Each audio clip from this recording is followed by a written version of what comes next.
మీకు గుర్తుందా? అప్పట్లో వేర్ ఈజ్ పుష్ప పేరుతో పుష్ప 2 వీడియో గ్లింప్స్ విడుదల చేశారు. ఇందులోని ఏ షాట్ కూడా పుష్ప 2లో కనిపించదు. మరి ఏం చేశారు అనేది పెద్ద క్వశ్చన్. పార్ట్ 3లో చూపిస్తారేమో చూడాలి. అండ్ పుష్ప 2 చూసిన జనాలకు Japan port scene hero introduction కోసమే తీసినట్లుగా అనిపించింది. ఆ తర్వాత జపాన్ ఊసే ఉండదు. ఇక ట్రైలర్లో జాలిరెడ్డి ఎవరికో గన్ గురిపెడతారు. ఆ సీన్ కూడా పుష్ప 2లో లేదు. ఎండింగ్ టైటిల్ కార్డ్స్ పడేటప్పుడు మాత్రం మళ్లీ ఎంట్రీ అవుతాడు జాలిరెడ్డి. పార్ట్ 3లో ఆయన క్యారెక్టర్ కీలకమనే సీన్ కూడా కనిపించటం లేదు. అండ్ పుష్ప శివమాల ఎందుకు వేశాడు?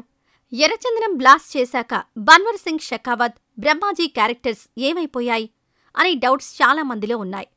ఇలా చాలా రోల్స్ ఎక్కడికక్కడ అలా వదిలేసి పార్ట్ 3 ది ర్యాంపేజ్ అంటూ టైటిల్ వేసి సినిమా ముగించారు.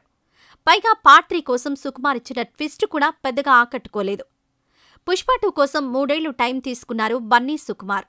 ఇందులోనే కథ లేదు, మళ్లీ పార్ట్ 3 ఎందుకు అనే ప్రశ్నలు కూడా ఎక్కువవుతున్నాయి. ఇప్పటికే చూపించాల్సిన దానికంటే ఎక్కువే చూపించారు.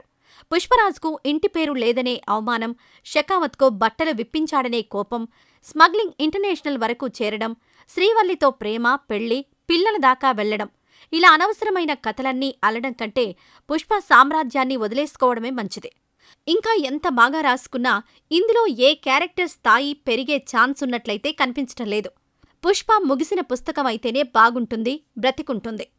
ఏ మనిషికైనా ఒకటే ఆత్మకథ ఉంటుంది. ఆ కథ పుష్పరాజ్ పార్ట్లోనే కనిపించింది. ఇంకా అతి చేస్తే మటుకు అది ఆర్టిఫిషియల్ అనిపిస్తుంది తప్ప అంతగా మనసులోకి ఎక్కదు అనేది నా ఫీలింగ్. సో సుకుమార్ తన నెక్స్ట్ ప్రాజెక్ట్ రామ్ చరణ్తో చాలా ఫ్రెష్ కథతో రావాలని, అలాగే ఐకాన్ స్టార్ త్రివిక్రమ్తో మరో మంచి లుక్తో రావాలనేది తమ ఆడియన్స్తో పాటే నా కోరిక. సో ఇది ఇవాల్టి వీడియో. మరో వీడియోలో మళ్ళీ కలుద్దాం.